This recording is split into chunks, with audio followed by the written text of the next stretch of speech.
Hey, it's Beata from BA English Coaching, and today I am with Sarah. Yes, and we are doing part 2 of British manners. So if you haven't seen the first video where we talked about 5 important manners, you should watch it first, and then you are free to continue watching this video. Manners are important, are they? They are. And they cost nothing, but they mean everything. They oil the wheels of society. Oh, how nice. They are still in fashion. Yes. They will be in fashion. Always. They are your beauty. They are your strength. And if you are learning a new language, culture and manners, which form a part of culture, should be something that you are aware of. Because bad manners can create bad feeling, anger, resentment, all those sort of negative things. Yes, and you can offend, you can get into awkward or embarrassing situations, and we don't want this. We have chosen 5 more, which we think are important, and you should know them, and you should be aware of them. So the first one is saying please and thank you. And is it important? Is it Very. So even when children are small, English people will always remind them to say thank you and please. And why is it considered polite or impolite? Or where can we see that people are always using please and thank you? You're thanking them for a service they've done for you, even if it's only passing the water over the table or whatever. And if you are asking someone to do something for you, you are asking them to do you a favour, put themselves out. So the least you can say is please, I would have thought.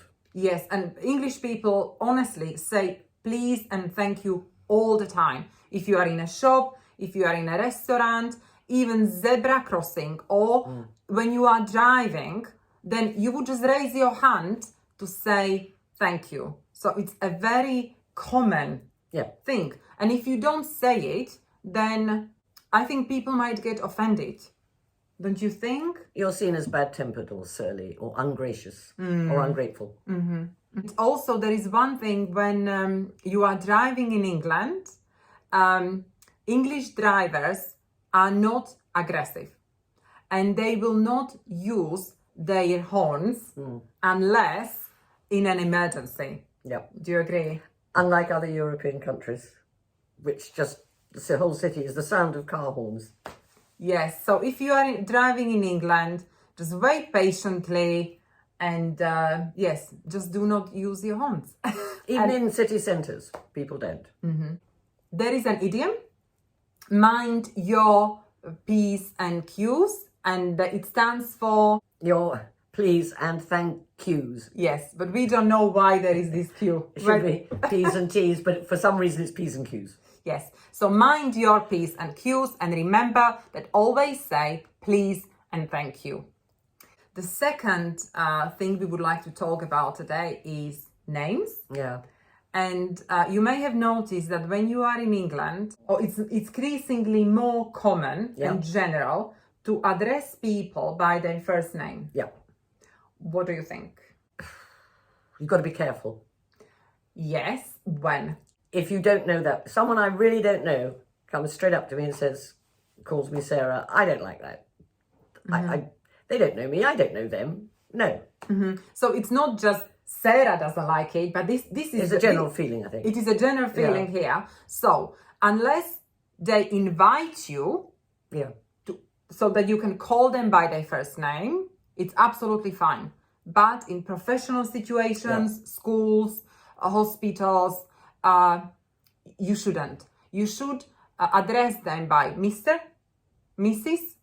If you don't know if the woman is married or unmarried, then you call her Ms. If you are not sure, then I think you should always stay polite and call them by Yes, it's to err on the right side. If you're more formal than you need to be, that is the side to be, English people are often called as ultra reserved. Yeah. But on the other hand, and from my experience, I totally agree, you are super friendly. And it goes as far as people would call you darling, love, Yeah. sweetheart, when you are doing your shopping. Yeah. And you may feel it's personal. It's not in any way personal. It isn't. It's normal. Yeah. Okay, love. Yes, love. Cheers, darling. Yeah, absolutely. Yes, Yeah. yes. And mate. For mate, men, yes. it's Yeah. a mate. So it's Hi, mate. perfectly normal. It's just the way you are. Yeah. They don't want to call you by your surname. They don't want to know your surname or your Christian name, but they want to be friendly. So they call you love, Yes. darling, Yes. mate. Just remember to say thank you. Yeah, yes, yes. And know that it is normal, it happens, and it's not personal. Yeah. Number 3, topics we can talk about, Yeah. and topics we should not talk about. The first one that everybody talks about is the Weather. yes. And why is it such a common Well, icebreaker? as you can see today, Yes. Beata thinks it's summer. I think it's winter. It was cold this morning. It's hot now. So we endlessly discuss, oh, isn't it warmer? Oh, no, I'm always getting colder. You know, it always changes. 25 degrees probably. No. So that was a classic example. Exactly. I think Yes. it illustrates it perfectly. Perfectly. Like you can talk about weather every time. To anybody. And it's a perfect icebreaker. It's just a very safe topic to talk about. Yeah, you can't offend anyone. But on the other hand, Money. money. You Never. should. That's something English people don't like talking about. They may find it offensive. And also, I think a lot of people would find it vulgar to be discussing the price of everything. Not the value of everything, but the price. And there's a difference. Never ask someone what they earn, how much their house or their car cost, what they're paying for this, that, or the other. If they tell you, that's fine, but don't ask because they will be offended. Number 4, good sportsmanship. There is a lovely idiom that fits with this theme, and it's Nobody likes a bad loser. no. So, Sarah, could you please explain? I was thinking, if you watch quiz shows on television, somebody wins, somebody loses. Nobody throws a temper tantrum when they are told they've failed or lost or whatever.